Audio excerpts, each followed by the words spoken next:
क्या है किसान आंदोलन? क्यों उतर गए हैं किसान सड़कों पर? ऐसी कौन सी मांगे हैं जो सरकार मानने से मना कर रही है? इन मांगों को आखिर सरकार कबूल क्यों नहीं कर रही? खेती बाड़ी के मुद्दे में खालिस्तान कैसे और क्यों बीच में घसीटा जा रहा है? इस पर सुप्रीम कोर्ट ने क्या कहा? आखिर कब शांत होगा ये गर्मा गर्मी का माहौल? अगर सरकार ने किसानों की मांगे मान ली तो इसका देश पर क्या प्रभाव पड़ेगा? क्या महंगाई बढ़ जाएगी? ये MSP क्या है? अगर आप भी जानना चाहते हैं इन सभी सवालों के जवाब, तो बस हमारे साथ लास्ट तक बने रहें और पूरे मामले की जानकारी हासिल करें। चलिए वीडियो शुरू करते हैं। 2021 के बाद एक बार फिर से किसानों का गुस्सा फूट पड़ा है। भारी तादाद में पंजाब के किसान दिल्ली की तरफ अपनी ट्रैक्टर ट्रॉली लेकर दिल्ली पर निकल चुके हैं। ये देखकर पुलिस प्रशासन भी काफी एक्टिव नजर आ रहा है। पंजाब से दिल्ली की ओर आने वाले रास्तों को सील कर दिया गया है। किसी भी तरह की रैली या जुलूस निकालने, सड़कों और रास्ते में रुकावट पैदा करने पर सख्ती बरती जा रही है। दिल्ली पुलिस के आदेश के अनुसार ट्रैक्टर ट्रॉलियों के राष्ट्रीय राजधानी की सीमाओं को पार करने पर भी प्रतिबंध लगा दिया गया है। दिल्ली, रोहतक और दिल्ली बहादुरगढ़ रास्तों पर पुलिस की तैनाती कर दी गई है। दिल्ली पुलिस ने 5000 से ज्यादा सुरक्षा कर्मियों को तैनात किया है।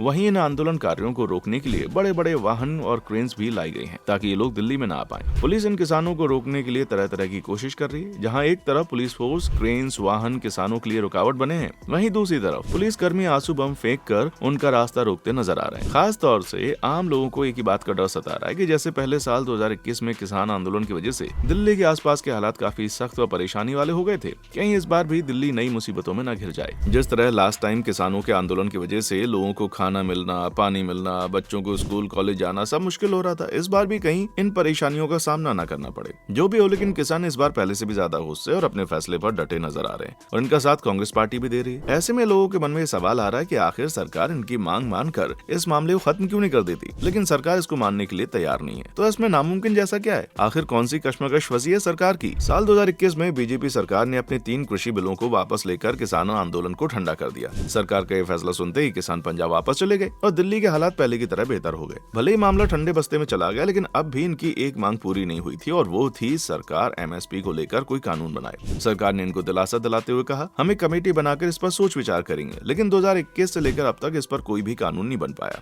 अब चूंकि लोकसभा इलेक्शन सर पर है, इसलिए किसान सरकार से अपनी मांग को लेकर पूरा करने के लिए जोर लगा रहे हैं। अगर आपको MSP का नहीं पता, इसका मतलब है मिनिमम सपोर्ट प्राइस, यानी वो दाम होते हैं जिनके अंदर सरकार किसानों से खाद्य पदार्थ खरीदती है। अब चाहे जिस दाम में सरकार खरीद रही है, बाजार में उसका उच्च दाम हो या फिर निम्न, इससे किसान का कोई मतलब नहीं होता। MSP की स्कीम 1965 में शुरू की गई, क्योंकि उस दौर में देश में खाने की बड़ी कमी थी। इसलिए सरकार हरित क्रांति के जरिए ज्यादा से ज्यादा फसलें लगाकर देश को भरपूर खाना देना चाहती थी। इसी दौरान MSP लागू की गई, ताकि किसानों को सरकार आसानी से फसलें उगाने और उन्हें देने के लिए मना सके। सरकार ने MSP के जरिए यकीन दिलाया कि किसानों को फसलों के बदले एक फिक्स रेट मिलेगा। बस तभी से MSP के तहत किसान सरकार को फसलें बेचते हैं। लेकिन अब किसान MSP को लेकर कुछ कानून बनाने के लिए जोर दे रहे हैं। इसकी वजह है MSP में सरकार का ये कहना कि उन्हें 50% रिटर्न मिल जाएगा। लेकिन ऐसे कई किसान हैं जिन्हें लागत का 50% प्रॉफिट नहीं मिला, बल्कि इन्हें कम कीमत पर फसल बेचनी पड़ी। अब क्योंकि ये एक पॉलिसी है, ना कि कानून, इसलिए किसान अपने हक के लिए कोई बड़ा कदम नहीं उठा सकते। जबकि सरकार का कहना है कि वो ऐसे ही MSP को जारी रखेगी और उन्हें प्रॉफिट का भी यकीन दिलाया जा रहा है। लेकिन किसान इसे कानून के रूप में चाहते हैं। लोगों का कहना है कि सरकार किसानों की मांगों को मंजूरी दे दे, लेकिन इसमें सरकार और देश दोनों के लिए खतरा बढ़ता नजर आता है। जी हाँ, इन मांगों को पूरा करने के लिए सरकार को करीब 10 लाख करोड़ रुपए की जरूरत पड़ेगी। ये मांग और बजट दोनों का ही बहुत बड़ा है, क्योंकि आप खुद सोचिए, जब इस साल के अंतरिम बजट में इंफ्रास्ट्रक्चर का बजट 11 लाख करोड़ रखा गया, तो सरकार सिर्फ किसानों के लिए 10 लाख करोड़ का खर्च कैसे तय कर सकती है? सिर्फ इतना ही नहीं, किसानों की और भी बहुत सी मांगे हैं। जैसे किसानों का कहना है कि सरकार की तरफ से हर महीने हर किसान को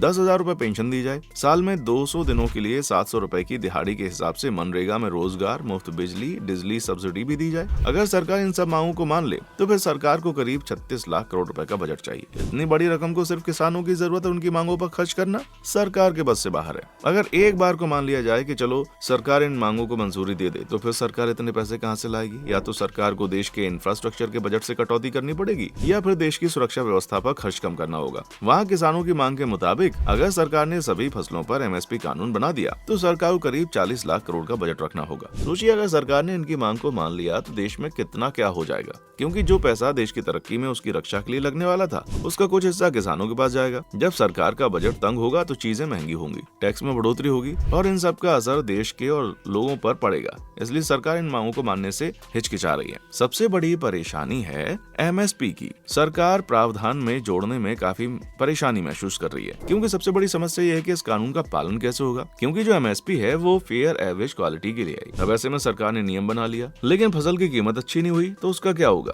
क्या फिर भी सरकार को उसे सही कीमत पर खरीदना होगा? ऐसे में कानून पर खरा उतरना मुश्किल है। वहीं अगर सभी फसलों को एमएसपी में जोड़ लेती है तो फिर सरकार का बजट ज्यादा हो जाएगा। इन्हीं को देखते हुए सरकार ने फैसला किया है कि बजट को मेंटेन रखने के लिए आने वाले वक्त में किसानों से गेहूं और धान की खरीद कम करेंगे। अब जब इनकी फसलें कम बिकेंगी तो किसान क्या करेंगे? यही डर किसानों को सता रहा है। अगर सरकार कम फसल खरीदेगी तो फिर इन्हें निजी कंपनियों को फसलें बेचनी पड़ेंगी। जो निजी कंपनियां होंगी वो एमएसपी की कीमत से कम पैसे में इनसे खरीदेंगी, क्योंकि यहाँ पैसों की अपनी मेहनत की खरीद की जरूरत किसानों को है और ये बात निजी कंपनियां अच्छे जानेंगी। इसलिए किसानों को कम कीमत पर उन्हें अपनी फसल बेचनी पड़ेगी। ऐसे में किसानों को कितना घाटा होगा ये भी आप समझ सकते हैं। यही वजह है कि किसान अब एमएसपी और अपनी सभी मांगों को लेकर अपना फ्यूचर सिक्योर करना चाहते हैं, ताकि अगर बीजेपी पार्टी हटती भी है तो वादे के मुताबिक वो अपने वादे को निभा सकें और दूसरी सरकार आने के बाद भी इनको मुनाफा मिले। ऐसा नहीं कि सरकार किसानों को कुछ मुनाफा नहीं देती, बल्कि किसानों को सरकार बहुत सी फैसिलिटीज देती है। मशहूर अर्थशास्त्री अशोक गुलाटी ने बताया कि हर साल पंजाब के किसानों को सरकार की तरफ से 8,000 करोड़ की बिजली सब्सिडी दी जाती है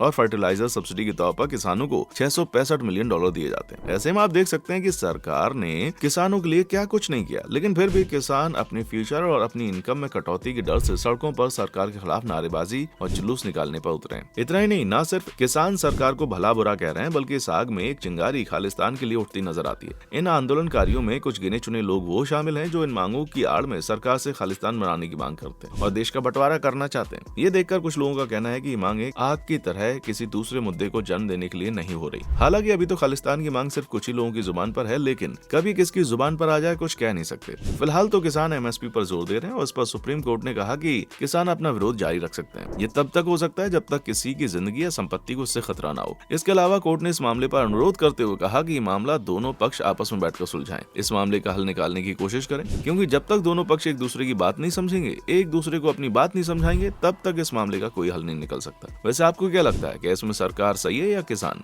अपनी राय हमें कमेंट सेक्शन में आकर बताएं। वीडियो को लाइक और शेयर करें, चैनल को सब्सक्राइब करें। देखने के लिए शुक्रिया।